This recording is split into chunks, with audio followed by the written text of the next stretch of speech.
Hey guys, welcome back to Wentworth Life, the channel that brings you amazing content about your favourite TV show, Wentworth. Now guys, don't forget that if this is your first time here, please do not forget to hit that subscribe button.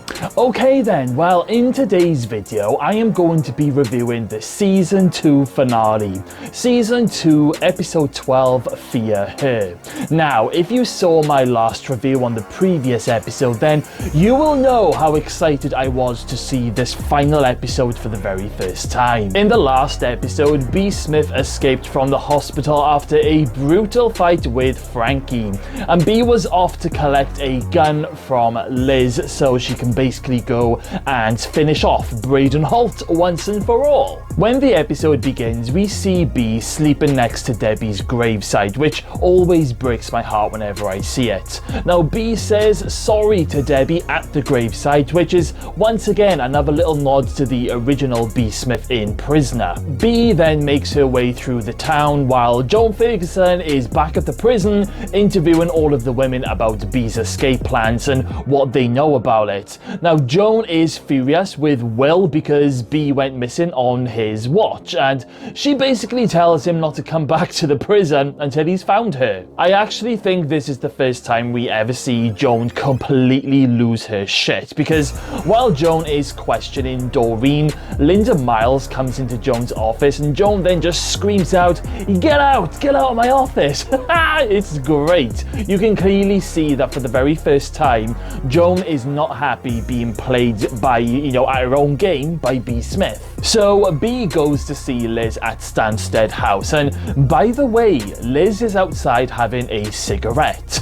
I don't know if it's just me, but I don't ever recall ever seeing Liz smoke a cigarette before. Anyway, Liz takes B up to her room and Liz tries to talk B out of what she has planned for Braden, but B ends up grabbing the gun because she is determined to finish off Braden. There is a really intense scene where the cops turn up at Stansted House and B has to break in, into someone else's room and climb down a fire escape. Now, the room that she ends up going through, it's that creepy, disgusting guy who he's literally having some, how do I say this, self-love time with a magazine. Of course, we have that hilarious moment when the cops are questioning Liz and one of them finds a steak knife and he basically asks Liz what is it doing in her room.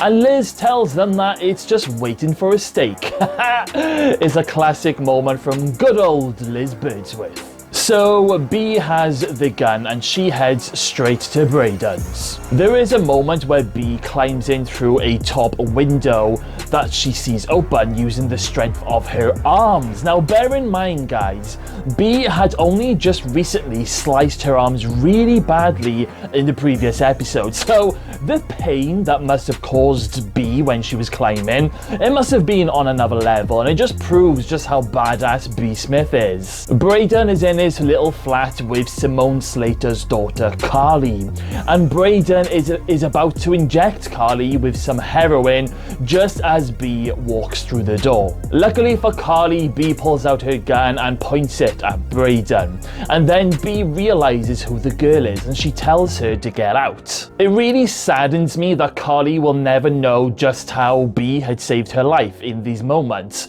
She probably didn't even know that Simone and B were close at one stage inside the prison, and it just makes me kind of sad because B was a true hero to Carly in this scene. Now, this is the moment we've all been waiting for. We've got B pointing the gun at Braden, and we've got Braden turning into a sniveling mess, absolutely shitting his pants. B demands that Braden tells her why he did what he did. Why did he kill her daughter?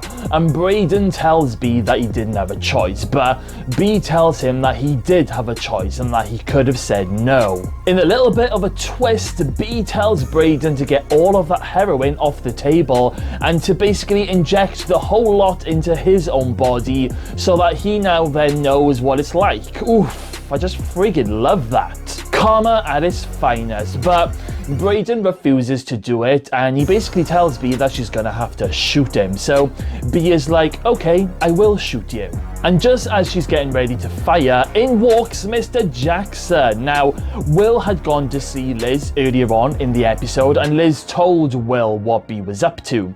So Will wanted to basically try and stop B, and he even told Joan a lie in telling her that B was heading for the airport. So Will tries to talk B down from killing Braden, and for a very small moment there, B does lower the gun. And I can remember literally screaming at the television, "No! You've got to do it, B. You've just got to do it." Braden then looks up at B and does that same smirk that he did just after when B has sliced his face back, earlier on in season 2.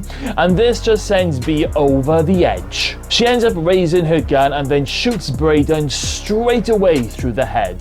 There was no hesitation. That smirk was just the icing on the cake for B. Will is in shock, and B just sits down on the table and just savors this very moment. I am really glad that Braden finally got his just desserts in the end. It was something that I think we were all waiting for such a long time. I think there literally would have been a massive uproar to the fans if Braden had never got this comeuppance. Now, it's worth pointing out that in between these scenes, Joan has told the police that Will is B's accomplice, and basically telling the police that Will's helping B to leave the country. They're lovers, and Joan even gets Vera to back up this story. I was like, what the hell? Vera really crossed into the dark side in this episode, and I can remember being really pissed off with Vera. So when the cops get to Braden's place and Will ends up bringing B out, the cops order both of them to get down on the ground, and Will is just really confused, and he's, repeating himself, saying that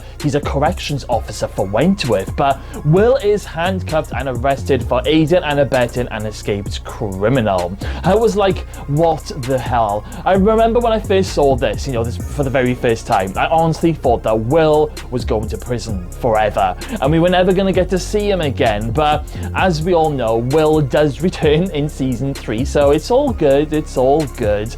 However, maybe I would have quite liked to have seen Will in the men's prison just for a little bit. I bet he would have looked hot. Jumping over to Fletcher now, and he has finished his last ever shift in Wentworth because Joan is having him transferred to Walford. However, things get very intense between Fletch and Joan. It starts off when Joan discovers that B used his swipe cards to get her weapon in the previous episode, and she tells Fletcher that she's going to make sure that he loses his career. As Fletch is leaving the prison, he sees Kelly Bryant being transferred to another prison. So Fletch decides to jump in the van so he can have a little private chat with Kelly without Joan Ferguson finding out. This is when we learn that Kelly caught Joan and Gianna in the old prison doing things with each other.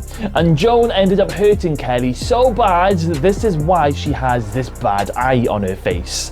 Fletch then starts to put 2 and 2 together about Gianna and a social worker taking the baby away because Fletch has heard this story before, and the penny finally drops that, Joan has it in for Will Jackson.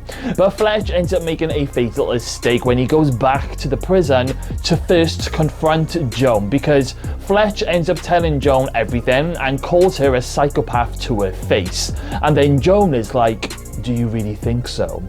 So then I would think very carefully and consider my next move. Fletch then tells Joan that he is going to go into the board and that he's going to take her down before leaving her office. Joan then makes a secret phone call, and Fletch spends the rest of the episodes looking for Will and trying to ring him, but Will isn't answering his phone. This is when things go very bad for Fletcher. When Fletch is at Will's house, he ends up crossing the road, and then this big van speeds up and runs Fletcher down. It's absolutely horrific. I can remember thinking, Fletcher is no more. Fletcher is unalive. He is not here anymore. He ain't coming back from that. I actually jumped out of my seat the very first time I saw it with a massive bang because, Fletcher is a big boy. So, Will is arrested, Fletch has been squished. Joan is really causing a lot of chaos in this final episode. Liz is also arrested when she's in the pub because the cops have found everything out about Liz's involvement with B and the gun, so Liz is headed straight back to Wentworth. But it's not all doom and gloom. There is actually a really really cute scene where Nash is calling for Doreen over the prison wall while the women are in the yard because Nash has been released and he hasn't been able to have a visit yet. And Doreen ends up shouting over the fence back to Nash that she is pregnant. And Nash is actually over the moon and tells Doreen that he fucking loves her and that he will be back once he has a visitor's request approved. It's so lush. However, lurking in the background, there is Jess Warner, and she does not seem happy about Nash being involved in this pregnancy. So we move on to the season 2 final scene, which is literally one of my favorite parts of this episode, when Bea comes out of the back of the van in an orange outfit, and she goes up to Joan's face and calls her a freak. It's just a classic moment for the show. I love the background music that's playing when Bea is being escorted back to her unit, and all of the women, they're there and they're following to see what's about to happen. Vera then leaves Bea in the unit with all of the women, and then Frankie comes out and everyone is just there watching to see what's going to happen, whether there's going to be a round 2 or not. But Frankie actually just turns around and says, "Welcome back. This is Queen Bea. She's the top dog now. Anyone got a problem with that?" I love it. All of the women start to clap, even Boomer and Sky from Frankie's crew. The women all crown Queen Bea as the new top dog of Wentworth, and then the episode ends, and it's just such a brilliant moment. I was like, yes, Bea has finally done it. Now the gloves are off, and I just knew the next season was going to be Joan versus Bea, and I was just so friggin' excited. I mean, I was so happy that it all concluded this way, but I was also very sad that we had to wait another year for season 3. It was one of those bittersweet moments, but it's definitely the ending of a fantastic season that we all wanted. It's one of those rare season finals where I think most of the Wentworth fans, actually agreed and praised. My favorite moment from this season final would have to be the moment where Bea kills Braden, followed by the moment where Bea nicknames Joan the Freak. And to be honest, guys, I don't really have a least favorite moment for this episode, apart from maybe Jess Warner just being her usual creepy little self. A brilliant end to a fantastic season. So guys, let's hear some of your thoughts on this episode. What are your favorite moments, and were you cheering when Braden finally got what he deserved? Let me know everything in the comments box below. Okay then guys, well, thank you all for taking the time to watch this video. My next episode review will be the start of season 3, so make sure you are ready because season 3 gets even more crazier, if that's even possible. So make sure you smash that subscribe button, stay safe out there, and I'll see you all again very, very soon. Bye guys.